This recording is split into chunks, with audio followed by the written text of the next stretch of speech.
السلام علیکم ناظرین، امید ہے آپ خیریت سے ہوں گے۔ رمضان مبارک کیسے جا رہے ہیں آپ؟ تو رمضان کی وجہ سے وقفہ بھی آ جاتا ہے۔ پاکستان میں جو حالیہ دنوں میں دہشت گردی کے جو پے در پہ حملوں کے بعد ایک بڑی پیش رفت جو سامنے آئی ہے کہ گزشتہ رات پاکستان ایئر فورس نے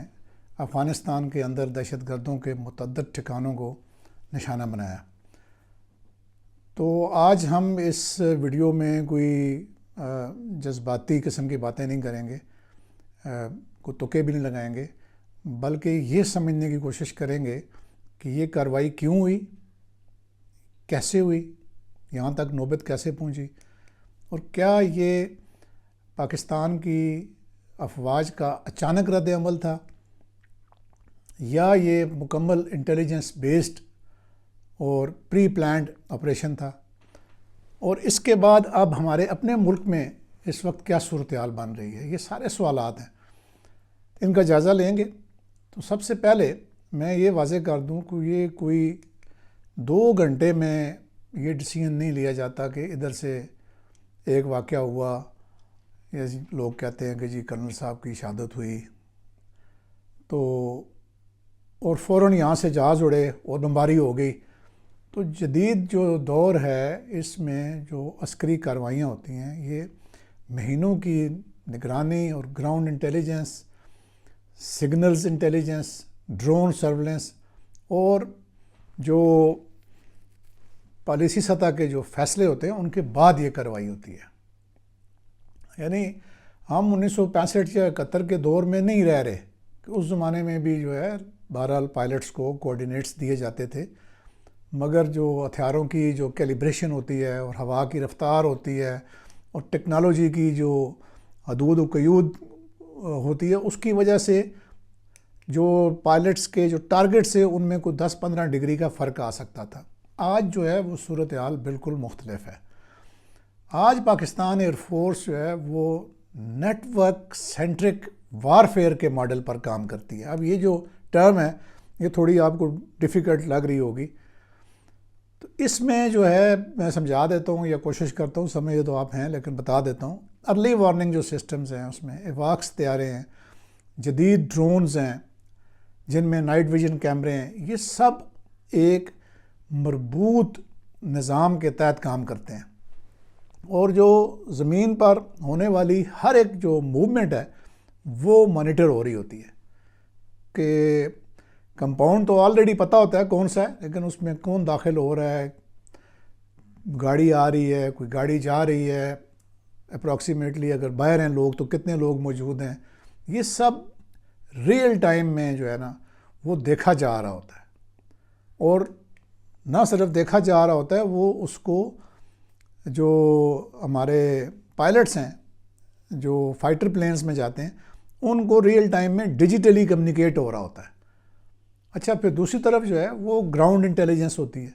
جس میں ایجنسیز جو خاص کر جو ISI ہے ان کی جو ہماری CT کا جو ونگ ہے ان کے جو لوگ ہیں یعنی کاؤنٹر ٹیررزم ونگ کے، ان کا جو انٹیلیجنس نیٹ ورک ہے ان کی جو مکمل میپنگ کرتے ہیں ان کے جو لوگ ہیں کہ کون سا جو گروپ ہے طالبان کا یا دہشت گردوں کا وہ کہاں پہ موجود ہے، کس مقام پر ان کا ٹریننگ کیمپ ہے۔ یہ چیزیں پہلے سے پتہ ہوتی ہیں کافی حد تک، اور کس کمپاؤنڈ کو جو ہے وہ انفراسٹرکچر کے طور پہ استعمال کیا جا رہا ہے۔ یہ تمام جو کوآرڈینیٹس ہیں یہ GHQ اور ایئر ہیڈ کوارٹرز تک پہنچتے ہیں، پھر مشترکہ سطح پر فیصلہ ہوتا ہے کہ کارروائی کب اور کیسے کرنی ہے۔ اچھا، اب اطلاعات یہ ہیں کہ یہ تو ہو گئی ایک جنرل نالج کی بات کہ اطلاعات کے مطابق یہ جو کیمپس تھے افغانستان میں، ان میں تقریباً 150 کے قریب جو پاکستان کو جو مطلوب دہشت گرد ہیں وہ موجود تھے، اور جو یہ جو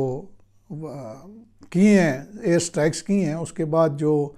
ایسے کہتے ہیں نا بیٹل ڈیمیج اسیسمنٹ، اس کے مطابق تقریباً 90 کے قریب جو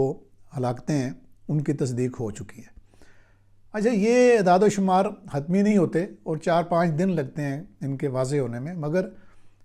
یہ بالکل واضح ہے کہ جو ان کے اہداف تھے وہ مخصوص گروپس تھے، اور بالخصوص جو حافظ گل بہادر گروپ اور جو ٹی ٹی پی کے عناصر ہیں،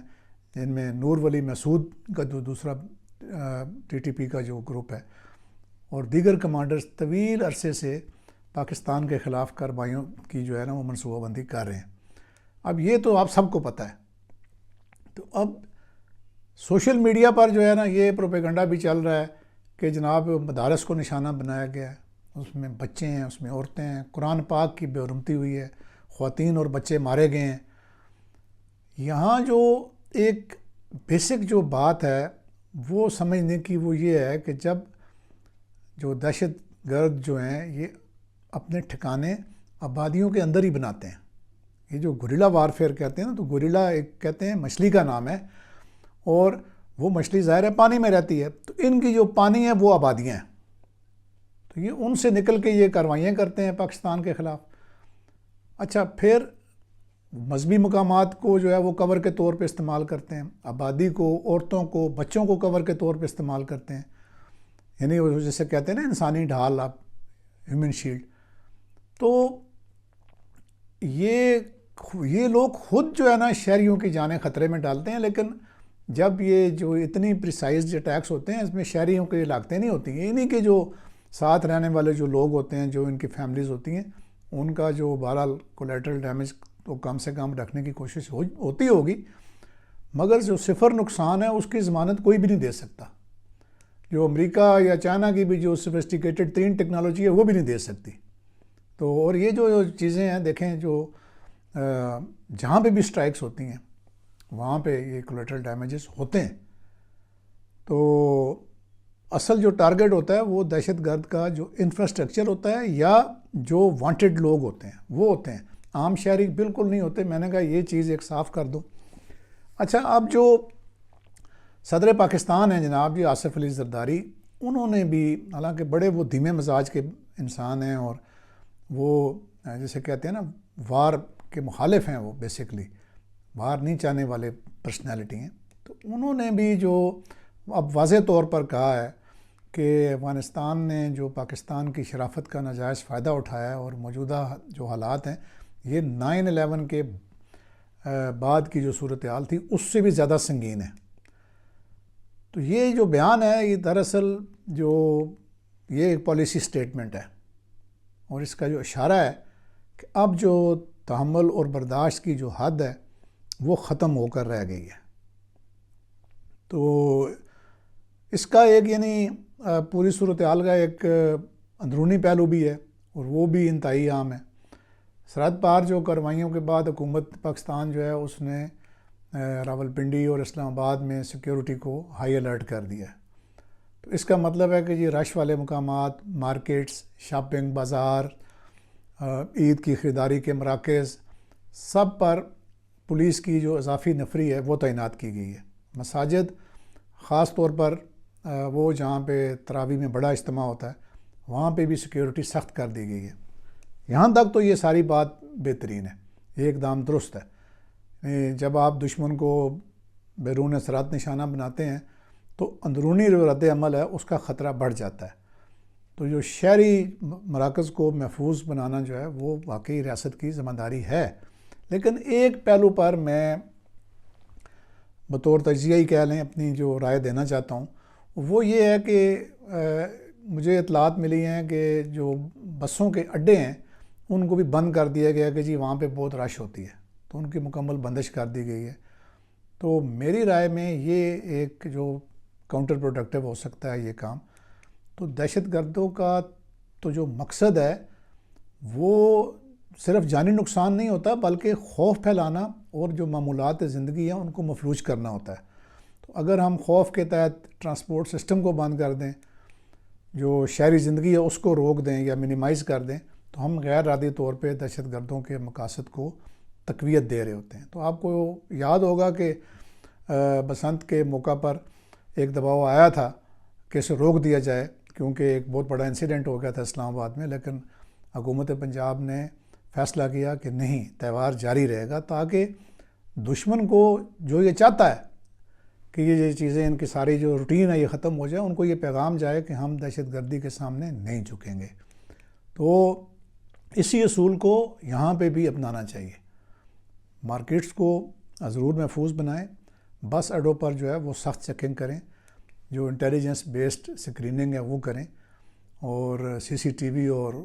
کی جو نگرانی ہے اس کو انکریز کریں۔ جو شہر میں جو لگا ہوا ہے سسٹم، کیا کہتے ہیں یہ کیمروں والا، وہ سیف سٹی، اس کو مکمل استعمال کریں، مگر یہ جو مکمل چیزوں کو بند کرنے سے یہ گریز کرنا چاہیے۔ یعنی دوسرے لفظوں میں ہمیں لاک ڈاؤن سیکیورٹی نہیں بلکہ سمارٹ سیکیورٹی کے ماڈل پہ جانا چاہیے۔ اچھا، ایک اور جو حساس پہلو بھی ہے، یہ جو کشیدگی صرف ریاست اور دہشت گردوں کے درمیان نہیں رہتی، اسے جو فرقہ وارانہ رنگ دینے کی بھی کوشش کی جاتی ہے۔ آپ کو پتہ ہے جو تکفیری سوچ رکھنے والے گروپس ہیں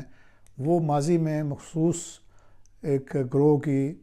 مساجد کو نشانہ بنا چکے ہیں، جیسے مسجد خدیجہ الکبریٰ پر حملہ ہوا۔ اب اگر ایک گروہ پر جب دباؤ بڑھے تو رد عمل میں کوئی دوسرا انتہا پسند گروہ جو ہے وہ شہروں کے امن امان کو خراب کرنے کے لیے جو مخالف مکتبہ فکر ہے، یعنی جو تکفیری مکتبہ فکر کے لوگ ہیں، ان کو بھی نشانہ بنایا جا سکتا ہے۔ یعنی یہ جو خطرہ ہے یا خطرات ہیں یہ ایک طرفہ نہیں ہے، یہ دو طرفہ بھی ہو سکتے ہیں۔ تو اس لیے ضروری ہے کہ ان دونوں مکاتب فکر کے جو حساس مقامات ہیں ان کو یکساں سیکیورٹی فراہم کی جائے اور باقی لوگوں کو تنگ نہ کیا جائے، باقی جو عام دنوں باقی جو حالات ہیں ان کو نارمل رکھا جائے، کیونکہ جو دہشت گردوں کا جو اصل مقصد جو ہے وہ فرقہ وارانہ جو آگ ہے اس کو بھڑکانا ہے، تاکہ جو ملک ہے پاکستان اس کو اندر سے نقصان پہنچایا جائے۔ تو جو ریاست کی جو لڑائی ہے وہ تو کسی فرقے سے نہیں، وہ دہشت گردی سے ہے۔ لہٰذا میرے خیال کے مطابق یہ حکمت عملی ہونی چاہیے کہ رش والے مقامات محفوظ ہوں، مذہبی جو اجتماعات ہیں وہ محفوظ ہوں، ٹرانسپورٹ نظام جاری رہے مگر سخت نگرانی کے ساتھ، اور شہری جو زندگی ہے وہ معمول کے مطابق چلتی رہے۔ ہم نے تو یہ پیغام دینا ہے نا کہ پاکستان جو ہے وہ خوف کے تحت بند ہونے والا ملک نہیں، ہم محفوظ بھی رہیں گے اور معمولات بھی جاری رکھیں گے۔ تو سرحد پار کی جو کارروائی ہے یہ ایک عسکری قسم کا پیغام تھا، اندرونی استحکام ایک قومی پیغام ہونا چاہیے۔ تو اس کے ساتھ ساتھ میں آپ کو آخر میں یہی بتاتا چلوں کہ جو یہ پالیسی ہے یہ میرا خیال ہے کہ ون ٹائم وار کی پالیسی نہیں ہے۔ آج بھی جو ایئر ہیڈ کوارٹرز میں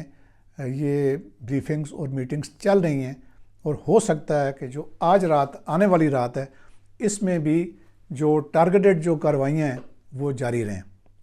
تو اگر وہ جو ہی ہمیں اطلاع ملتی ہے انشاءاللہ میں آپ کے ساتھ شیئر کروں گا۔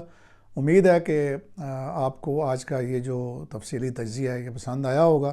اگر پسند آیا ہے تو ویڈیو کو آپ ضرور لائک کریں، شیئر کریں، اور چینل کو جناب سبسکرائب ضرور کریں تاکہ آپ تک یہ مستند اور گہرائی پر مبنی گفتگو پہنچتی رہے۔ اللہ حافظ۔